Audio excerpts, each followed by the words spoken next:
அவிநாசி அருகே தேசிய நெடுஞ்சாலையில் சபரிமலை செல்லும் வாகனத்தின் டயர் வெடித்து சாலையோரம் இருந்த தடுப்பின் மீது வேன் மோதிய விபத்தில் ஒருவர் உயிரிழந்த நிலையில் 13 பேர் காயம். சேலம் மாவட்டம் மேச்சேரியை அடுத்து ஆட்டுக்காரனூர் பகுதியில் இருந்து 2 சிறுவர்கள் உட்பட 22 பேர் சபரிமலைக்கு நேற்று மாலை சொகுசு வேனில் புறப்பட்டு சென்றனர். வேன் ஓட்டுநர்கள் 2 உட்பட மொத்தம் 24 பேர் வேனில் சென்றுள்ளனர்.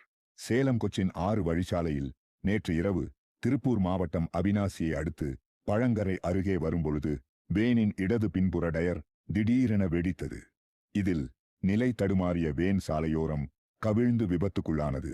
இந்த விபத்தில் சேலம் மேச்சேரி பகுதியைச் சேர்ந்த முத்தையா 54 என்கிற ஐயப்ப பக்தர் சிகிச்சை பலனின்றி திருப்பூர் அரசு மருத்துவமனையில் உயிரிழந்தார். 13 பேர் காயமடைந்து சிகிச்சை பெற்று வருகின்றனர்.